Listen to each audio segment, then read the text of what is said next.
جز اعلیٰ وأصلی وأسلم علی سیدنا و مولانا محمد المصطفیٰ خاتم الانبیاء وعلی آلہ الاتقیاء واصحابہ الاصفیاء وعطرتہ النجباء اما بعد فاعوذ باللہ من الشیطان الرجیم بسم اللہ الرحمن الرحیم قل هل يستوي الذین یعلمون والذین لا یعلمون صدق اللہ مولانا العظیم ان اللہ وملائکتہ یصلون علی النبی یا ایہا الذین آمنوا صلوا علیہ وسلموا تسلیما الصلاۃ والسلام علیک یا رسول اللہ وعلی آلک واصحابک یا حبیب اللہ۔ محبت کے ساتھ درود و سلام پڑھیں۔ الصلاۃ والسلام علیک یا خطیب الانبیاء والمرسلین وعلی آلک واصحابک یا رحمۃ للعالمین۔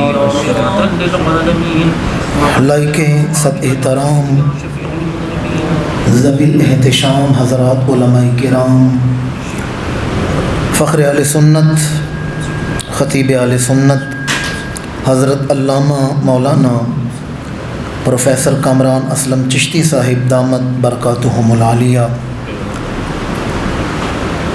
فخر اہل سنت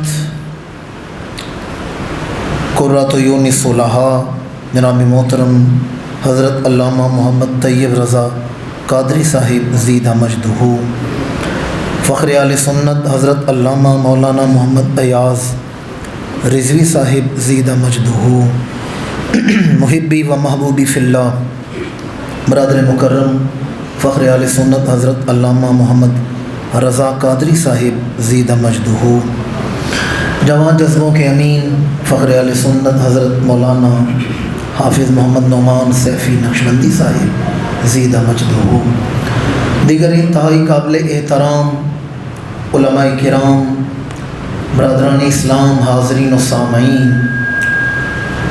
دل کی دھڑکنیں اس وقت بارگاہ الوہیت میں سجدہ ریز ہیں کہ اس کریم ذات نے مجھے اور آپ کو اس خوبصورت نور نواز شعور معاب فکر امام احمد رضا خان کانفرنس میں حاضر ہو کر گناہ بخشوانے کا یہ موقع عطا فرمایا ہے۔ میں صمیم قلب کے ساتھ دعا گو ہوں مسجد کی انتظامیہ کے لیے، معاونین و منتظمین کے لیے اور تحریک کے جملہ اراکین کے لیے کہ جنہوں نے آج کی اس خوبصورت محفل کا اہتمام کیا ہے۔ دعا گو ہوں کہ اللہ کریم انہیں تادم عزیز افکار امام احمد رضا کے نور سے روشن اور تابع فرمائے۔ وقت دامن میں اتنی وسعت نہیں رکھتا کہ میں کوئی طویل تمہید بند ہوں اور پھر اپنی گفتگو کا آغاز کروں۔ ابھی آپ لوگوں نے سماعت کیا کہ ہم نے انشاءاللہ العزیز جو نماز عشاء ہے وہ اپنے وقت پر ادا کرنی ہے۔ چند گھڑیاں میں آپ احباب کے سامنے اعلیٰ حضرت کے فکری تعارف کے حوالے سے چند ایک معروضات عرض کروں گا۔ اللہ کریم مجھے ادب سے بیان کرنے کی توفیق عطا فرمائے۔ جہاں تک میری یادداشت کام کرتی ہے، گزشتہ برس بھی علامہ رضا قادری صاحب کی مسجد میں حاضر ہوا تھا اور اس میں اعلیٰ حضرت کا خاندانی پس منظر، علمی وجاہت، آپ کا بچپن اور دیگر آپ کے افکار و نظریات پر گفتگو میں نے گزار کی تھی۔ آج میں جو چند گھڑیاں گفتگو عرض کروں گا، میں نے خطبہ کے دوران سورہ الزمر کی آیت نمبر 9 کا کچھ حصہ تلاوت کیا ہے۔ اس آیت کے ایک لفظ کی روشنی میں چند گھڑیاں اعلیٰ حضرت کا فکری تعارف عرض کروں گا۔ اللہ کریم مجھے ادب سے بیان کرنے کی توفیق عطا فرمائے۔ میں لمحہ بھی ضائع نہیں کروں گا، کوئی شعر پڑھوں یا کچھ ایسے کلمات ادا کروں جسے تمہیداً بیان کیا جاتا ہے، سیدھا اپنے مضمون کی طرف آ رہا ہوں۔ قرآن مجید میں اللہ تعالیٰ نے فرمایا امن ہوا قانت آناء اللیل ساجدا وقائما یحذر الآخرہ وَيَرْجُو رَحْمَةَ رَبِّ قُلْ هَلْ يَسْتَوِي الَّذِينَ يَعْلَمُونَ وَالَّذِينَ لَا يَعْلَمُونَ إِنَّمَا يَتَذَكَّرُ أُولُو الْأَلْبَابِ۔ سورہ الزمر کی آیت نمبر 9 ہے۔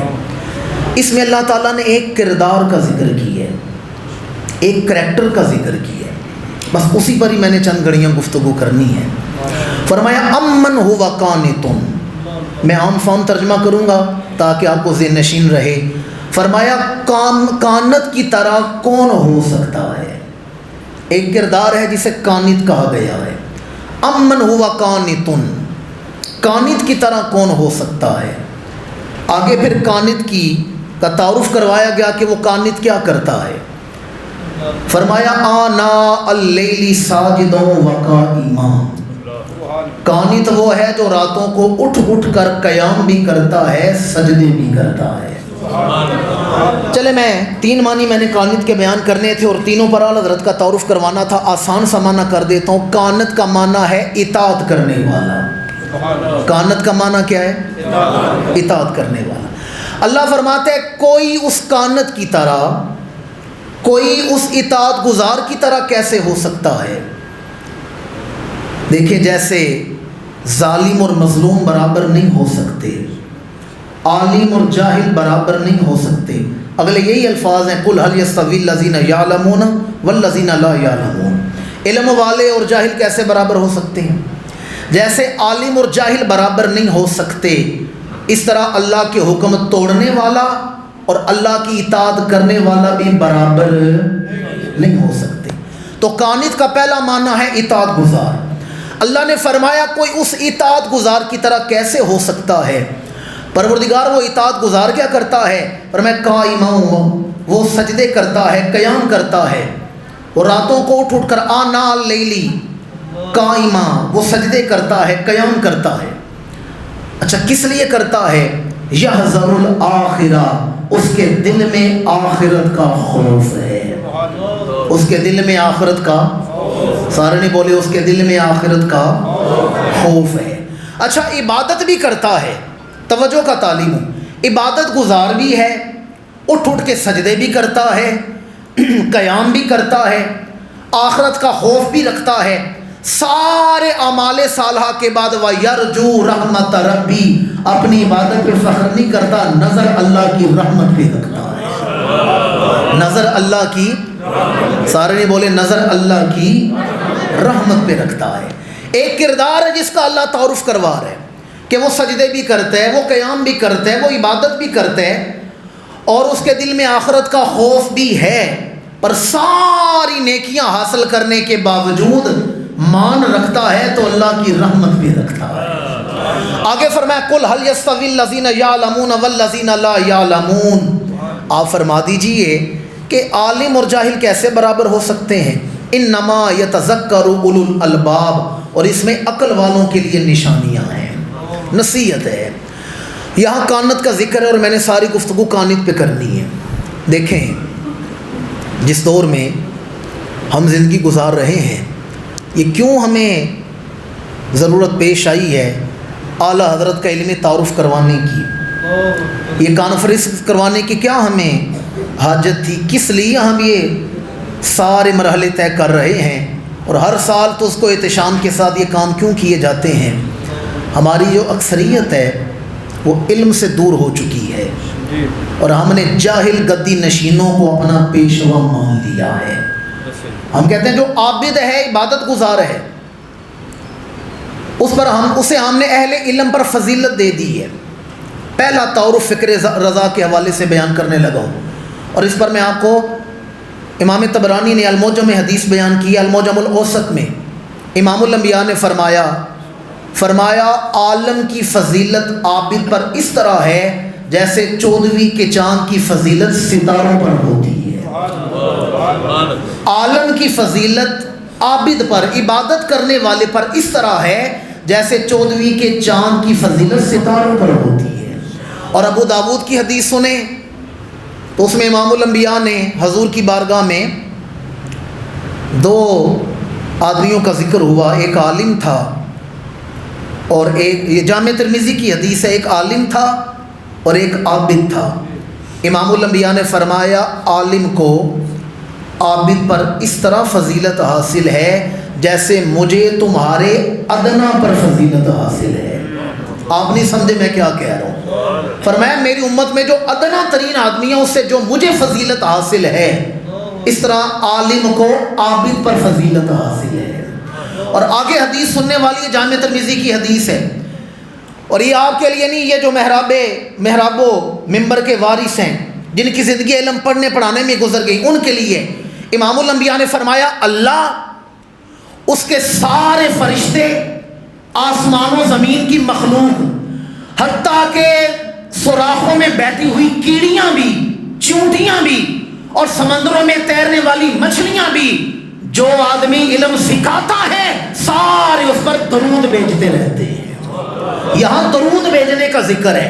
اللہ اپنے محبوب پہ بھی درود بھیجتا ہے، محبوب کے غلاموں پہ بھی درود بھیجتا ہے۔ فرمایا اللہ، اس کے فرشتے، آسمان و زمین کی مخلوق، حتیٰ کہ بلوں میں رینگنے والی چونٹیاں اور سمندروں میں تیرنے والی مچھلیاں بھی جو علم سکھاتے ہیں ان پہ درود بھیجتے رہتے ہیں۔ اور ابو داود کی حدیث ہے، اس میں تو ذکر ہے قیامت کے دن عالم اور عابد اللہ کی بارگاہ میں پیش کیے جائیں گے۔ اللہ عابد سے فرمائے گا تو نے بڑی عبادت کی ہے، بڑی ریاضت کی ہے، جا جنت میں چلا جا، پر عابد کو روکا جائے گا، یہ عالم کو روکا جائے گا۔ عبادت کرنے والے کو تو جنت میں بھیج دی ہے، عالم کو روک لیا گیا۔ فرمایا اکیلا نہ جا، ذرا نسل انسانیت کی صفوں میں نظریں دوڑا، اس دنیا میں جس نے تجھ سے تعلق رکھا ہے آج اکیلا جنت میں لے جاؤ، اسے بھی اپنے ساتھ جنت میں لے کے داخل ہو جا۔ یہ میں نے 2-3 حدیثیں آپ کو علم کی فضیلت پر سنائی ہیں، ورنہ علم میرا موضوع نہیں۔ فکر رضا کیا ہے؟ توجہ کا طالب ہوں۔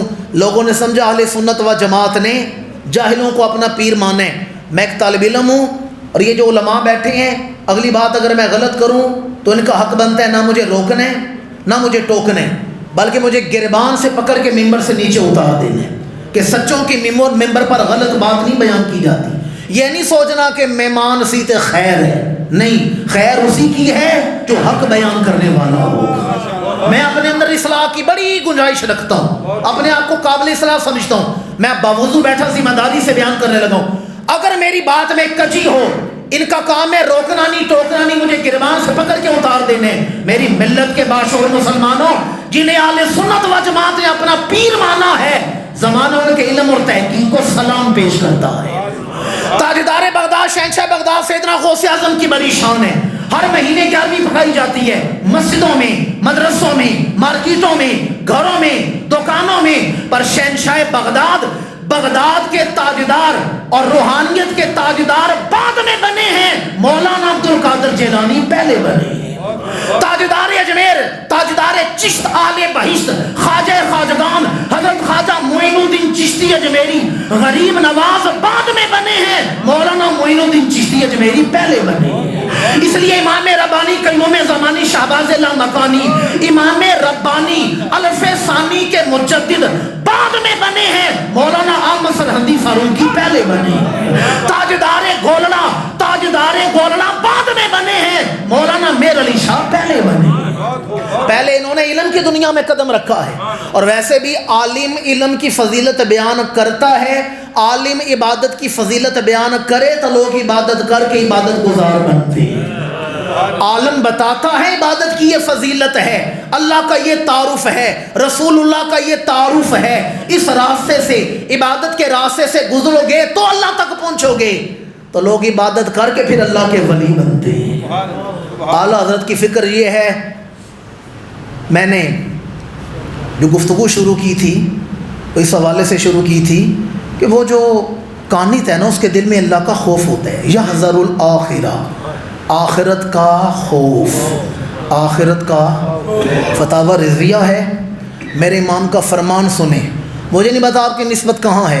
یہاں نقشبندی بھی ہیں, چشتی بھی ہوں گے, سیفی بھی ہوں گے, یہاں قادری بھی ہوں گے, پر شہنشاہ بغداد جناب تاجدار بریلی کا فرمان سنیں. میرے امام فرماتے ہیں اگر جب بھی کسی پیر کے ہاتھ میں ہاتھ دینے لگو, اتنا ضرور دیکھ لینا کہ اس پیر کے دل میں اپنی آخرت کی فکر ہے یا نہیں. اپنی آخرت کی فکر ہے یا نہیں. بھائی جس کے دل میں اپنی آخرت کی فکر نہیں, وہ تمہاری آخرت کیا بچائے گا. جس کے دل میں اپنی آخرت کی فکر نہیں, کہیں بھی بیعت ہونے لگو تو امام اہل سنت فرماتے ہیں پہلے یہ دیکھ لو جس کی بیعت کرنے لگے ہو اس کے دل میں اپنی آخرت کی فکر ہے یا نہیں. جس کے دل میں اپنی آخرت کی فکر ہے وہی تمہاری آخرت کی فکر کرے گا. اطاعت گزار میں نے معنی کیا پہلا قانت کا. سونے اعلیٰ حضرت کی اطاعت گزاری. اعلیٰ حضرت اتنے بڑے عالم ہیں, اتنے بڑے عالم بھی ہیں, عابد بھی ہیں. 4 عین ہے نا, جو 4 عین وہ بہت کم شخصیات میں پائے جاتے ہیں کہ بندہ عالم بھی ہو, عابد بھی ہو, عارف بھی ہو اور عاشق بھی ہو. عالم بھی ہو, عابد بھی ہو, عارف بھی ہو اور عاشق بھی ہو. اللہ کا کروڑا شکر ہے میرے امام چاروں درجوں پر فائز ہے. عالم ہیں تو علم کا جوڑ کوئی نہیں, عابد ہیں تو عبادت کی مثالیں میں بتانے لگا, عارف ہیں تو اس سے بڑے عارف بالرسول عارف باللہ کوئی نہیں, اور عاشق ہیں تو خالی عاشق نہیں امام عاشقاں کے منصب پر فائز ہے. خالی عاشق نہیں امام عاشقاں. جو بڑے بڑے عشاق ہیں نا ان کے امام مانا جاتا ہے. محقق الاطلاق مرجع العلماء. عام میرے جیسے طالب علموں کو مسئلہ نہ بتاؤ, ہم اپنے بزرگوں کے استادوں کے دروازے پر دستک دیتے ہیں, علماء کے پاس جاتے ہیں. جہاں علماء الجھ جائیں وہ بریلی کے تاجدار کے دروازے پر دستک دیتے ہیں. عبادت گزاری اعلیٰ حضرت کے وصال, چونکہ اس کے حوالے سے محفل ہے تو اعلیٰ حضرت کے وصال مبارک سے پہلے جو آخری رمضان تھا, ضعف تھا, بیماری بھی تھی اور پیرانہ سالی تھی, بڑھاپا تھا. تو بریلی شریف میں ان دنوں گرمی بڑی تھی. گرمیوں میں روزے آئے, جون جولائی کے گرم ترین روزے تھے. تو اہل خانہ نے, مریدین متوسلین خلفاء نے کہا امام آپ اعلیٰ حضرت آپ روزے نہ رکھیں, شریعت نے آپ کو گنجائش دی ہے, آپ فدیہ دے سکتے ہیں, آپ روزے نہیں رکھ سکیں گے, اس قدر ضعف ہے. اب فتویٰ تو ہے جو میں نے آپ کو سنا دیا, جو شریعت نے بتایا ہے, لیکن فتویٰ ہو رہے تقویٰ ہو رہے. اور میں نے بھی اس پر فتویٰ دیا ہے, لیکن فتویٰ اوروں کے لیے ہے, میرے لیے کوئی اور فتویٰ ہے. آپ نے فرمایا میں نے سنا ہے یہاں نینی تال کا علاقہ ہے اور وہ پہاڑی علاقہ ہے, اور پہاڑی علاقے پہ موسم قدر بہتر ہوتا ہے, اتنی گرمی نہیں ہوتی. وہاں رہائشی علاقے ہیں, اس فقیر کو وہاں کسی مسجد میں چھوڑاؤ, انشاءاللہ رمضان کے پورے روزے رکھ کے میں واپس آؤں گا. اعلیٰ شریعت نے راستہ دیے, اختیار دی ہے, پر اعلیٰ حضرت کو وہاں لے جایا گیا, رمضان کے سارے روزے رکھے, طویل پہاڑی سفر طے کر کے وہاں پورا مہینہ رکے ہیں کہ میرا کہیں روزہ قضا نہ ہو جائے, روزہ نہ میرا قضا ہو جائے. پورے روزے رکھ کے پھر آپ واپس آئے ہیں. پر میں کیا خبر اگلا رمضان ملے یا نہ ملے, اور پھر تاریخ اٹھائیں, آپ کو اگلا رمضان نصیب نہیں ہوا. آخری ظاہری حیات مبارکہ کے جو آخری دن تھے نا, تو انتہائی ضعف تھا. اس دور میں کوئی ویل چیئر وغیرہ تو ہوتے نہیں تھے, پرانی بات کر رہا ہوں. تو اعلیٰ حضرت نے ڈیوٹی لگا رکھی تھی کہ انہیں کرسی پہ بٹھایا جاتا اور 4 آدمی مل کے کرسی اٹھاتے تھے, 5 وقت نماز با جماعت جا کے ادا کرتے تھے. 5 وقت با جماعت نماز ادا کرنے کے لیے 4 لوگ کرسی اٹھا کے لے جایا کرتے تھے. یہاں تو علماء نے بھی پڑھا ہے, آپ نے سنا بھی ہوگا, پر آگے جو میں نے پہلی دفعہ پڑھا ہے, میں اوروں کی بات نہیں کر رہا, یقین جانیے میں نے پہلی دفعہ اپنی ان گناہگار آنکھوں سے بات پڑھی ہے. اور جمل النور کے حوالے سے مولانا شاہ عبد العزیز مراد آبادی رحمۃ اللہ تعالیٰ علیہ نے اس بات کو بیان کی ہے حاشیہ کے اندر. آپ فرماتے ہیں کہ ایک دن ایسا آیا کہ اس وقت وہاں کوئی آدمی نہیں تھے جو آپ کو مسجد لے کے جاتے. بڑی قابل فکر بات کرنے لگا. کوئی آدمی نہیں تھے جو آپ کی کرسی اٹھا کے مسجد لے جاتے. ظہر کی اذان ہو گئی, نماز کا وقت بھی آ رہا ہے, اور جماعت کروانے کے لیے بندہ بھی کوئی نہیں. اور بریلی کے تاجدار کو جماعت کی کتنی فکر ہے. آپ نے انتظار نہیں کیا کسی کو دیکھوں کسی کو بھیجوں کوئی لوگ آئیں مجھے لے کے جائیں، نہیں. وہ علم و معرفت کا امام اپنے آپ کو گلیوں میں گھسیٹ کر مسجد کی طرف لے کر گئے. آپ سمجھ لیجیے میں کیا کہہ رہا ہوں. تصور تو کریں کتنی فکر ہے تکبیر اولا کی، کتنی فکر ہے با جماعت نماز کی. یہ فکر رضا ہے ہم جیسے گناہگاروں کے لیے جنہیں اللہ نے عزت دے دی، جو ممبروں پر بیٹھ گئے ہیں. ہم تو مسجد میں جانا بھی کثر شان سمجھتے ہیں، پر بریلی کے تاجدار کے بارے میں اپنے آپ کو گھسیٹ کر گلیوں میں لے کر مسجد کی طرف گئی ہیں اور جا کر پہلی صف میں با جماعت نماز ادا فرمائی ہے. اعلیٰ حضرت کا فتویٰ ہے ایسا مفتی کہ جس کے پاس وقت نہ ہو، لوگ اس قدر کثرت سے اسے آ کے مسائل پوچھیں اور لوگوں کو مسائل بتانے کے لیے اس کے لیے پاس انبوہ کثیر ہو، اگر وہ سنتیں چھوڑ بھی دے تو شریعت اس کی اجازت دیتی ہے. اگر وہ سنتیں چھوڑتا ہے نا تو شریعت اجازت دیتی ہے. لیکن ایسا مفتی جس کے پاس کہتے ہیں نا سر کھجانے کا وقت نہ ہو، ایک آ رہا ہے دوسرا جا رہا ہے تیسرا آ رہا ہے چوتھا جا رہا ہے. بریلی کے تاجدار فرماتے ہیں الحمدللہ اس فقیر کے ساتھ یہی معاملہ ہے، لیکن سنت موقدہ تو بڑے دور کی بات ہے. اس فقیر نے کبھی سنت غیر موقدہ بھی ترک نہیں فرمائی. اعلیٰ حضرت سنتے غیر موقدہ ساری زندگی اور بحمدِ تعالیٰ نوافل کی بھی پابندی کیا کرتے تھے. کیا چاشت ہے، کیا اشراق ہے، کیا اوابین ہے، کیا صلاۃ اللیل ہے، ساری رات عبادت میں گزار دیتے. اللہ فرماتا ہے یہ ہمارا دعویٰ ہے، کوئی میرے امام کا جوڑ تو لے کر آئے. آپ کہیں گے نا یہ دیوانے کی بڑھ ہے، کوئی میرے امام جیسا لے کر آئے. میں نہیں کہہ رہا، اللہ کا قرآن کہہ رہا ہے امن ہوا قانت. کون ہے جو اس قانت کی طرح ہوگا، کون ہے جو اس اطاعت گزار کی طرح ہوگا. قانت کا پہلا معنی میں نے کیا ہے عبادت گزار، اور اس کی میں نے 2-3 مثالیں مختصراً بتائی ہیں کہ کس قدر عبادت گزاری تھی. قانت کا دوسرا معنی، اور یہ بڑا قابل توجہ ہے، عرب لوگ جب سفر کیا کرتے تھے نا صحرا میں، تو چونکہ کئی دنوں کے سفر ہوتے تھے، آج کل کے جدید ذرائع ابلاغ تو تھے نہیں، اونٹوں پر کجاوے باندھے جاتے تھے اور پانی سے مشکیں بھر لی جاتی تھیں، مشکیزیں بھرے جاتے تھے. تو جو مشکیزیں پانی سے بھرتے تھے پھر ان کا منہ مضبوطی سے باندھ دیتے تھے. تو اہل عرب کہتے تھے کہ ثقیل، اسے بڑی سختی کے ساتھ باندھا گیا ہے. کنیت، بڑی سختی کی، سکاؤن کنیتن، یہ ایسا مشکیزہ ہے جس کا منہ بڑی سختی سے باندھا گیا ہے. ایسا مشکیزہ جس کا منہ بڑی، مشکل باتیں تو نہیں کر رہا میں، سمجھ آ رہی ہے نا آپ کو. مشکیزے میں پانی بھریں، سواری پر رکھنے سے پہلے اس کا منہ سختی سے باندھا جاتا تھا. سواری اگر جائے گی سفر کرے گی تو سواری کے چلنے سے مشکیزہ اچھلے گا تو پانی ضائع نہ ہو. ایسا مشکیزہ جو پانی ضائع نہ ہونے دے اسے سکاؤن کنیت کہا جاتا ہے. اللہ کرے سمجھے میں کیا معنی کرنے لگا. ایسا مشکیزہ جس کا جو پانی ضائع نہ ہونے دے، جس کا منہ مضبوطی سے باندھ دیا گیا ہو، اسے سکاؤن کنیت کہا جاتا ہے. مفسرین فرماتے ہیں ایک سکاؤن کنیت ہوتا ہے، ایک رجل کانت ہوتا ہے. رجل جیسے مشکیزہ پانی ضائع نہیں ہونے دیتا، جو رجل کانت ہوتا ہے وہ اپنے بزرگوں کی محنت کو ضائع نہیں ہونے دیتا.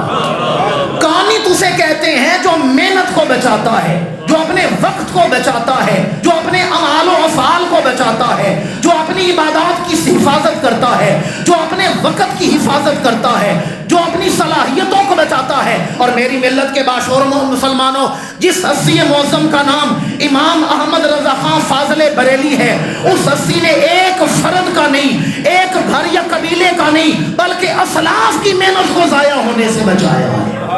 اسلاف کی محنت کو. میں 20 سالہ افکار رضا کی تبلیغ کرتے ہوئے اس نتیجے پر پہنچا ہوں کہ اللہ نے دین اتارا بڑی شان کے ساتھ ہے. کیا خیال ہے اللہ نے دین شان سے اتارا یا نہیں اتارا؟ بولتے نہیں آپ لوگ. اللہ نے دین اتارا بڑی اہتمام کے ساتھ ہے، بڑی شان کے ساتھ ہے. میرے آقا نے دین پہنچایا بڑی محنت کے ساتھ ہے. صحابہ نے دین پھیلایا بڑی محنت کے ساتھ ہے. اکابرین امت نے دین پھیلایا بڑی محنت کے ساتھ ہے. اور تنہا میرے امام نے دین بچایا بڑی محنت کے ساتھ ہے. اللہ نے دین اتارا بڑی شان کے ساتھ ہے، رسول اللہ نے دین پہنچایا بڑی محنت کے ساتھ ہے، صحابہ نے اکابرین امت نے دین پھیلایا بڑی محنت کے ساتھ ہے. اور امام احمد رضا خان فاضل بریلی نے دین بچایا بڑی محنت کے ساتھ ہے. خالی دین پہنچانا ہی ضروری نہیں تھا، دین بچانا بھی ضروری تھا. امام احمد رضا خان فاضل بریلی نے تاجدار بغداد کی محنت کو بچایا ہے. لکھو کہا، غیر مسلموں کو کلمہ پڑھایا خواجہ معین الدین چشتی اجمیری نے، میرا میر حسینی نے، سید حجویر مخدوم صدر نشین بزم اولیاء حضرت سیدنا داتا گنج بخش علی حجویری رحمۃ اللہ تعالی علیہ نے، ان بزرگوں نے بڑی محنت کے ساتھ دین پھیلایا ہے. لاکھوں غیر مسلموں کو کلمہ پڑھا کے اسلام میں داخل کی ہے. میری ملت کے باشعور مسلمانوں، ہند میں تاجدار بریلی نے، خواجہ معین الدین چشتی اجمیری، یا جن بزرگوں کا میں نے نام لیا ہے، جتنے لوگوں کو انہوں نے مسلمان کیا تھا، جن تک دین پہنچایا تھا، بریلی کے تاجدار نے ان کا دین بچا کے دکھا دیا ہے. اور اس پر میں حضور کی حدیث بیان کرنے لگا ہوں. روزہ قیومیہ کی روایت ہے. امام الانبیاء نے فرمایا ان اللہ تعالیٰ یبعث لہذہ الامت، اللہ تعالیٰ ہر صدی کے آغاز میں، علی راس میۃ، ہر صدی کے آغاز میں ایک شخص کو اٹھاتا ہے. پتہ ہے وہ کرتا کیا ہے؟ میں یجدد لہا امر دینہا، فرمایا وہ جو زمانے کے گزرنے سے، مرور زمانہ سے جو دین کے چہرے پر گرد پڑ جاتی ہے، جو سنت کے چہرے پر گرد پڑ جاتی ہے، اللہ ہر صدی کے آغاز میں ایک مجدد کو کھڑا کرتا ہے. وہ کار تجدید کیا کرتا ہے؟ دین کے چہرے سے بدعات کی، خرافات کی گرد کو صاف کر کے سنت کا چہرہ نکھار کے امت تک پہنچا دیتا ہے. اصل جو سنت کا حسن ہے وہ اسے لوگوں تک پہنچا دیتا ہے. ہماری صدی کے آغاز میں یہ کام کیا ہے تو امام اہل سنت نے کام کیا ہے. اس لیے ہم کہتے ہیں امام اہل سنت مجدد اعظم ہیں. امام اہل سنت مجدد اعظم ہیں. اور یہ بھی یاد رکھیں اعلیٰ حضرت کی بارگاہ میں کل ایک چیز پڑھ رہا تھا تو ایک قصبے کا ذکر سنا ہے. میں نے جب اس پر، ہمارے علاقے کے قریب ہی تھا، تو میں نے اس پر غور کیا تو یقین جانیے گاؤں میں جائیں نا تو کوئی گاؤں ہوتا ہے، کوئی قصبہ ہوتا ہے، کوئی چھوٹی سی ڈھوک بھی ہوتی ہے. 8 10 12 گھر کسی گاؤں سے ہٹ کے بن جائیں تو ڈھوک بن جاتی ہے. ایسا ہی ہے نا، ڈھوک کہتے ہیں. میں حیران ہو گیا، اس ڈھوک سے بھی اعلیٰ حضرت کی بارگاہ میں استفتاء گیا ہے، اعلیٰ حضرت نے اسے بھی جواب عطا فرمایا. چھوٹی سی ڈھوک. اور یہ بات آپ نہیں سمجھیں گے، علماء سمجھیں گے جو میں بات کرنے لگا ہوں. اعلیٰ حضرت کے پاس اگر کسی نے عربی میں سوال پوچھا ہے، آپ نے عربی میں جواب عطا فرمایا. فارسی میں استفتاء آیا، فارسی میں جواب دیے. اشعار میں آیا تو اشعار میں، اور اشعار میں فقہی سوالوں کے جواب عطا کیے ہیں. بر صغیر کی بڑی روحانی ہستی ہیں، صاحب درد و سوز ہیں، حضرت خواجہ غلام فرید رحمۃ اللہ تعالیٰ علیہ. اصل میں قصور ہمارا ہے، یہ جو ہم سستے قسم کے وائز ہیں نا، ہمارا قصور ہے. ہم نے ممبروں پر بیٹھ کر پیر بلے شاہ کے قدموں میں گھنگرو ہم نے پہنائے ہیں. حالانکہ یقین جانیے پیر بلے شاہ قصوری کے جو مرشد ہیں، جن کے بارے میں کہا جاتا تھا وہ ناچ گانا دیکھتے تھے، اور پیر بلے شاہ نے گھنگرو پہن کے ناچ کے انہیں منایا ہے. کبھی ان کی کتابیں پڑھیں، علماء ان کی کتابوں کے نام نہیں پڑھ سکتے جو پیر ناز شاہ نے کتابیں لکھی ہیں، پر ہم نے انہیں نچایا ہے، ہم نے نچایا انہیں. یہ ہم نے 12 سال خواجہ فرید الدین کو ہم نے کنویں میں لٹکوایا ہے. اس لیے ہم نے ظلم کیا ہے. میری ملت کے باشعور مسلمانوں، خواجہ غلام فرید نے فارسی اشعار میں سوال بھیجا تھا فقہ کا، اعلیٰ حضرت نے اسی پر فارسی اشعار میں جواب عطا فرمایا ہے. اور خاص بات کرنے لگا علماء کے لیے، سوالوں میں اگر کسی نے ترکیب کو استعمال کیا نا، صرفی نحوی، اعلیٰ حضرت نے اسی ترکیب کے مطابق جواب عطا فرمایا ہے، اسی ترکیب کے مطابق جواب عطا فرمایا ہے. کہانی تو اسے کہتے ہیں جو بزرگوں کی محنت کو بچاتا ہے، جو بزرگوں کی محنت کو بچاتا ہے. اور اس پر برطانوی سامراج نے ایک کام کیا تھا، تو کہ اعلیٰ حضرت مجدد اعظم بھی ہیں، ان کا کار تجدید دستور کے تقاضوں کے مطابق تھا.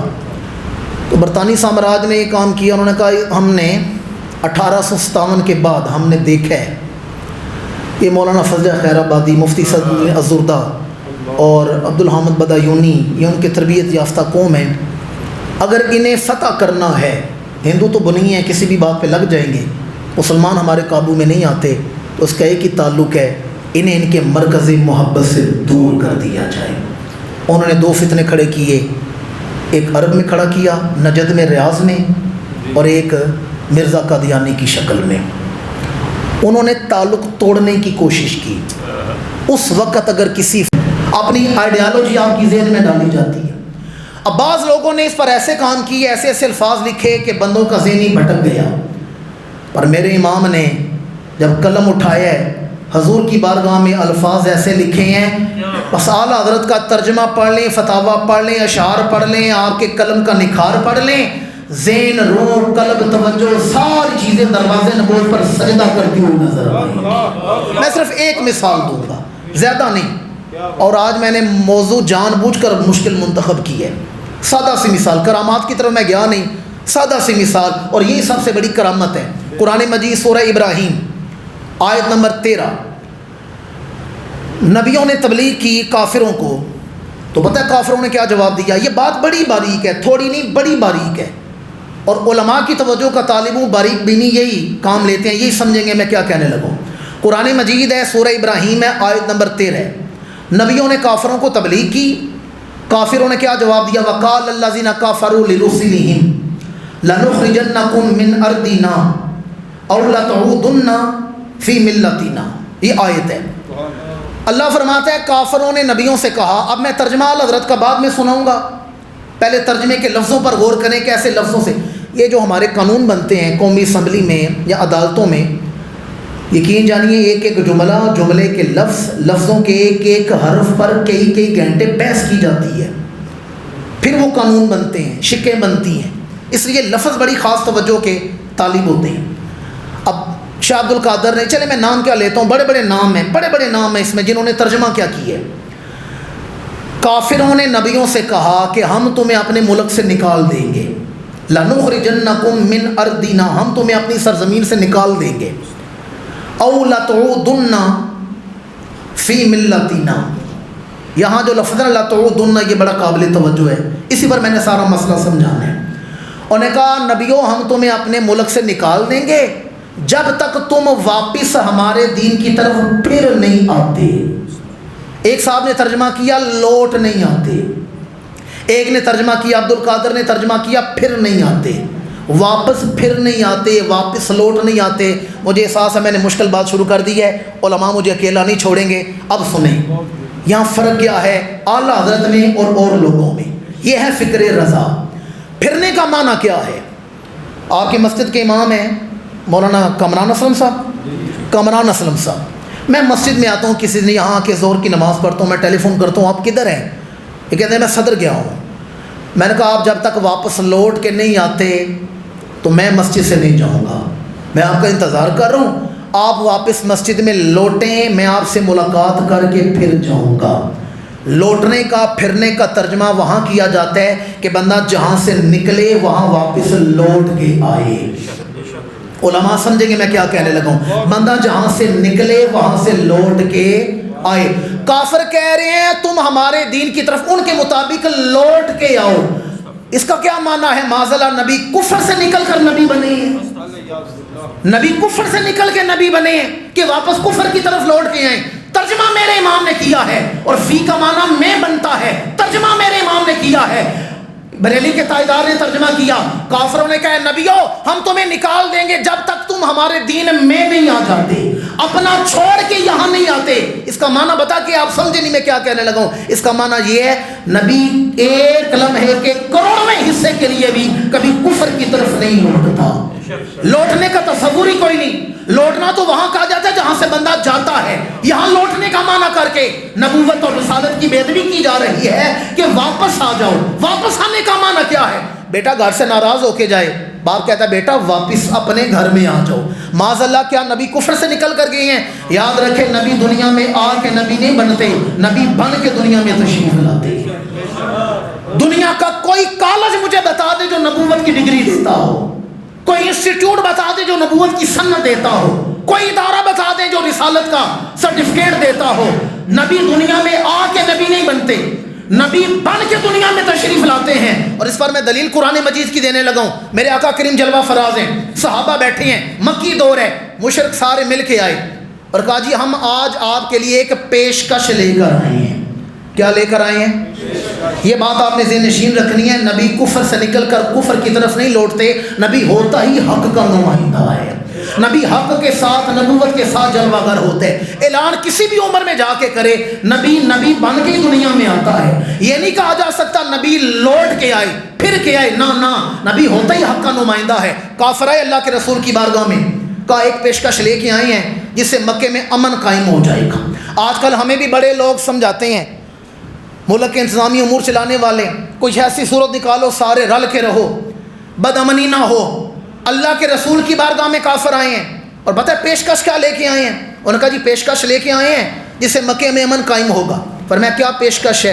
انہوں نے کہا جی پیشکش یہ ہے کہ 1 سال ہم اور آپ مل کے خدائے واحد کی عبادت کریں گے جس کی آپ دعوت دے رہے ہیں نا قولوا لا الہ الا اللہ تفلحوا. ہم اس کی عبادت کریں گے. 1 سال ہم اور آپ مل کے آپ کے خدا کی عبادت کریں گے. اگلا سال آپ اور ہم سارے مل کے بتوں کی پوجا کریں گے. 1 سال آپ کا دین 1 سال ہمارا دین.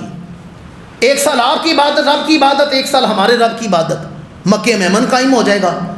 یہ جو ہمیں پڑھایا جاتا ہے سکھایا جاتا ہے اسے نظر میں رکھیں تو کتنی اچھی پیشکش ہے. نہ لڑائی نہ جھگڑا کوئی اختلاف ہی کوئی نہیں. 1 سال سارے مل کے مسلمان اور مشرک اللہ کی عبادت کریں گے اور دوسرے سال سارے مل کر بتوں کی عبادت کریں گے. بعد میں آپ کو بعد میں سمجھاتا ہوں. ایک لمحے کے لیے رک کر مجھے اتنا تو بتا دیں یہ کسے کفر کی پیشکش کی جا رہی ہے؟ یہ کنہیں شرک کی دعوت دی جا رہی ہے؟ جن کے اشارہ ابرو میں بھی توحید پہ نہا ہے, جن کا اٹھنا بیٹھنا توحید پہ دلالت ہے. جب میرے آقا کریم کو انہوں نے یہ پیشکش کی, اللہ نے فرمایا جبریل جا. یہ میں سورہ کافرون کا شان نزول سنا رہا ہوں. اللہ نے فرمایا جبریل جا اور جا کر میرے محبوب کو یہ پیغام سنا کیا قل یا ایھا الکافرون لا اعبد ما تعبدون ولا انتم عابدون ما اعبد ولا انا عابد ما عبدتم ولا انتم عابدون ما اعبد لکم دینکم ولی دین. فرمایا کہہ دو اے کافرو تم جس کی عبادت کرتے ہو میں اس کی عبادت نہیں کروں گا, میں جس کی عبادت کرتا ہوں تم اس کی عبادت نہیں کرو گے, تم جس کی عبادت کرتے ہو میں نہیں کروں گا. بار بار لا ہے, نفی ہے, انکار ہے, پر آخری آیت سارا مضمون بیان کر رہی ہے. میرے آقا نے فرمایا لکم دینکم ولی دین. تمہیں تمہارا دین ہمیں ہمارا دین. تمہیں تمہارا دین ہمیں تمہیں تمہارا دین ہمیں. آپ نہیں سمجھے میں نے یہ مثال کیوں دی ہے؟ نبی کفر کی طرف لوٹتے نہیں, کفر مٹانے کے لیے آتے ہیں. نبی تو اعلان کہہ دیتے ہیں تمہیں تمہارا دین ہے ہمیں ہمارا دین ہے. اب جنہوں نے یہ معنی کیا ہے کہ کافر ہونے کا نبی ہو ہم تمہیں اپنے ملک سے نکال دیں گے جب تک تم لوٹتے نہیں, کسی کو پتہ چلا کتنی بڑی بے ادبی ہو گئی ہے.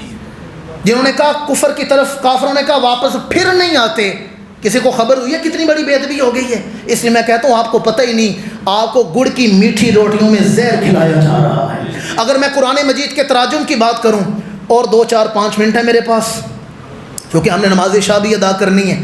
اگر میں تراجم پر بات کروں گا تو کتنی آیتیں کتنی آیات ہیں. اعلیٰ حضرت نے الفاظ ایسے منتخب کیے ہیں جس ذہن کو عشق رسول کی ٹرمز ملی ہیں. مثلا والعصر, ہر آدمی نے یہی ترجمہ کیا ہے قسم زمانے کی. امام غزالی نے کیا قسم ہے تیزی کے ساتھ گزرنے والے زمانے کی. کسی نے کہا قسم ہے زمانے کی. پتہ اعلیٰ حضرت نے ترجمہ کیا ہے قسم ہے زمانہ محبوب, قسم ہے زمانہ ہر زمانہ میرے حضور کا ہے. یہ بریلی کے تحت اب جب یہ ذہن میں آ گیا ہے تو کتنا اچھا بات کرنے والی نہیں ہے پر بات میری نوک زبان پر آ گئی ہے. میں سمجھتا ہوں کہ حالی نے ایک شعر لکھا تھا, نہ سونا تھا نہ چاندی تھی, نہ سونا تھا نہ سونے کا بچھونا تھا. میں ایک جگہ بیٹھا ہوا تھا, ایک میٹنگ تھی کچھ ایئر لائن کے حوالے سے, تو وہاں میں بیٹھا ہوا تھا. میں نے دیکھا وہاں جو کہ سی او بیٹھے ہیں, اعلیٰ افسران بیٹھے ہیں, کسی نے 2 لاکھ کی گھڑی پہنی ہوئی ہے, 10,000 کا برانڈڈ سوٹ پہنا ہوا ہے, قیمتی اس نے پرفیوم لگا رکھے ہیں. وہاں نعت خان یہ شعر پڑھ رہے ہیں نہ چاندی تھی نہ سونا تھا نہ سونے کا بچھونا تھا. علامہ رضا بھائی اللہ کی قسم ہے ساری زندگی میں اس فقیر نے کبھی غریب محمد پڑھا ہی کوئی نہیں. یہ ہم ظلم کرتے ہیں, حالی نے ظلم کی ہے. نہ چاندی تھی نہ سونا تھا نہ سونے کا بچھونا تھا.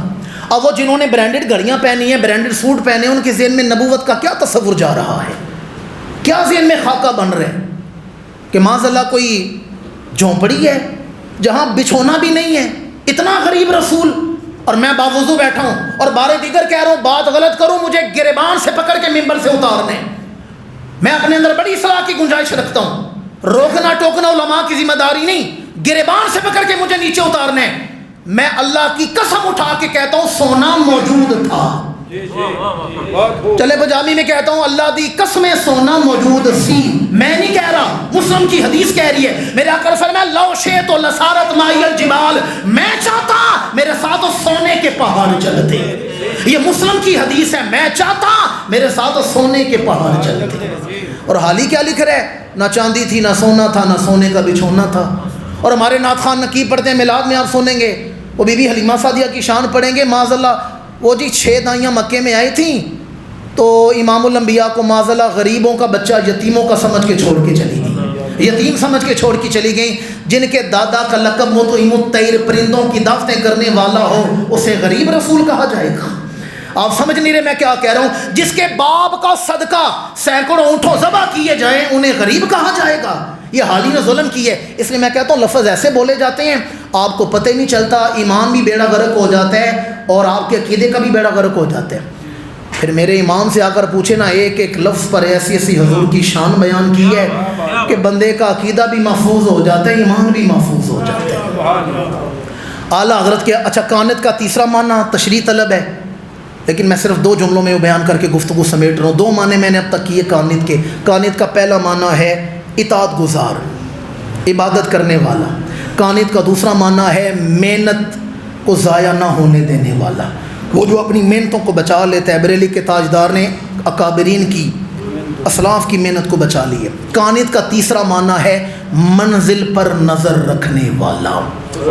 کس پر نظر رکھنے والا؟ منزل پر نظر رکھنے والا۔ یہ بھی تشریح طلب ہے، اس میں بھی اعلیٰ حضرت کی فکر کے بہت سارے پہلو ہیں، میں انہیں نہیں بیان کر رہا۔ ہاں میں یہ ضرور کہوں گا اعلیٰ حضرت نے فرمایا منزل پر نظر رکھنے والے کا معنی کیا ہے؟ بریلی کے تاجدار فرماتے ہیں اگر ایمان کی لذت لینی ہے، پنجابی میں کہتے ہیں ایمان کی چس لینی ہے، لذت لینی ہے، ہمیں تو کبھی وہ لذت نصیب نہیں نہ ہوئی۔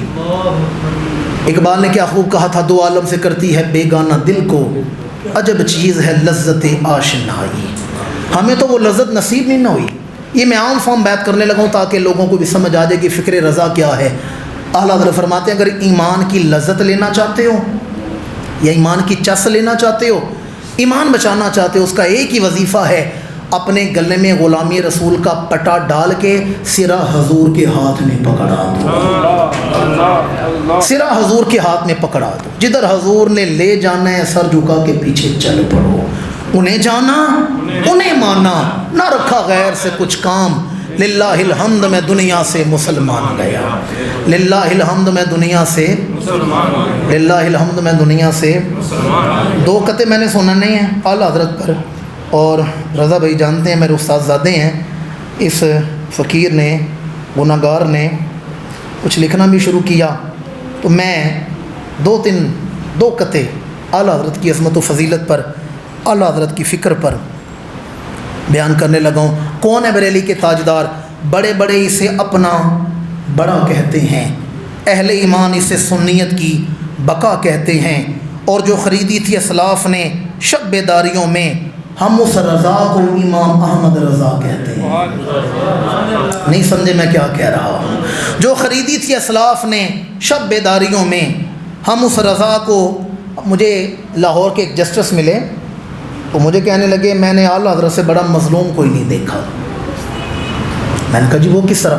کہتے ہیں جن کی ساری زندگی بدعات کے خرافات کے خلاف گزری ہے، چند جاہلوں کی وجہ سے یہ درباروں پر جو کچھ ہو رہا ہے وہ سارا ان کے کھاتے میں ڈالا جا رہا ہے، ان کی ایفرٹ ساری زندگی اس کے خلاف رہی اور وہ بریلویت کے کھاتے میں ڈالا جاتا ہے۔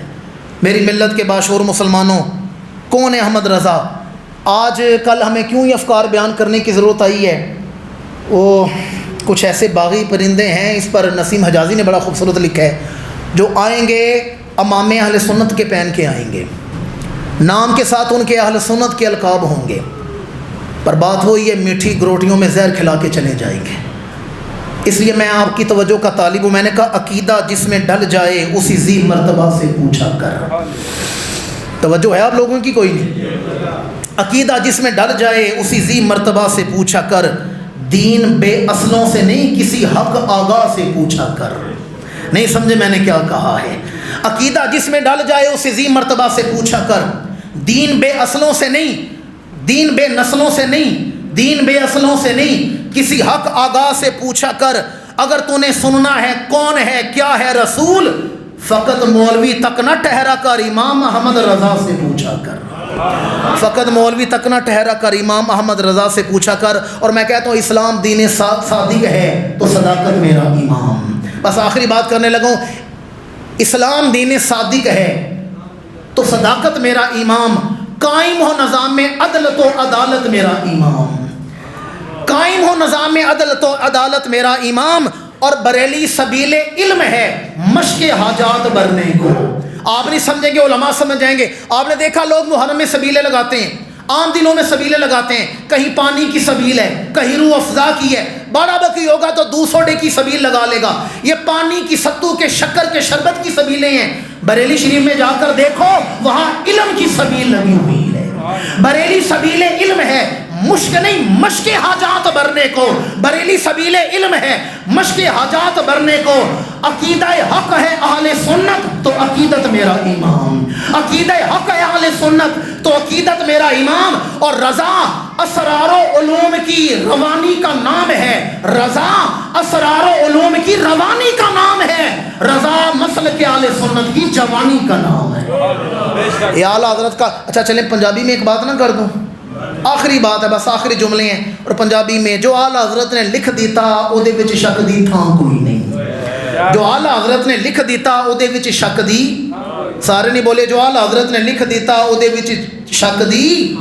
اور رضا دے کسر عقیدہ وچ چنی کوئی نہیں، چنا کوئی نہیں۔ یہ میں نے اور کسی شخصیت میں نہیں دیکھا۔ بریلی کے تاجدار کی کتابیں اٹھائیں، علمی شاہکار اٹھا کر دیکھ لیں، اعلیٰ حضرت نے جس مضمون پر قلم اٹھایا ہے، اگرچہ مگرچہ چونکہ چنانچہ نہیں، دلائل قطعیہ کے ساتھ ثابت کیا ہے، قطعی دلائل کے ساتھ۔ اس لیے میں نے کہا جو اعلیٰ حضرت نے لکھ دیتا اودے وچ شک دی تھاں کوئی نہیں، رضا دے کسر عقیدہ وچ چنی کوئی نہیں، چنا کوئی نہیں۔ اور رضا دے سارے نوکراں دا عقیدے چ معیار عثمان، جے باپ منکر تے باپ کوئی نہیں، جے ماں منکر تے ماں کوئی نہیں۔ یہ ہے فکر رضا۔ اعلیٰ حضرت نے فرمایا تھا یا رسول اللہ، میں، میری بیٹیاں، میرے بیٹے، میرے ماں باپ، میری زمین جائیداد سارے اس مٹی کے ذرے پہ قربان ہو جائیں جس نے قصوہ اٹھنے کے قدموں کو چوم لیا ہے۔ بریلی کے تاجدار نے بتا دیا کہ ساری کائنات سے بڑھ کے پیار کرنا ہے تو اللہ کے رسول سے کرنا ہے۔ اعلیٰ حضرت کی فکر کو ایک جملے میں بیان کروں، اس طالب نے یہ سمجھا ہے، اعلیٰ حضرت ہمیں کاندھوں سے پکڑ پکڑ کے کھینچ کھینچ کے بلا رہے ہیں، دنیا والوں آؤ دیکھو تو صحیح میرا رسول کتنا سونا ہے، آؤ دیکھو تو صحیح حضور کتنے سونے ہیں۔ میں بار دیگر دعا گو ہوں اپنے میزبان دوستوں کے لیے، انجمن کے لیے، تحریک کے لیے، کہ جنہوں نے شبانہ روز منتوں سے ہر سال اعلیٰ حضرت کے افکار و نظریات پر اپنی خدمات عالیہ کو پیش کر رہے ہیں۔ اللہ کریم ان کے جذبوں کو دوام عطا فرمائے، ان کی خدمات دینیہ کو اپنی بارگاہ میں قبول و منظور فرمائے، اس مسجد کو خدمت اسلام کا مرکز بنائے۔ آمین ثم آمین، وما علینا الا البلاغ المبین۔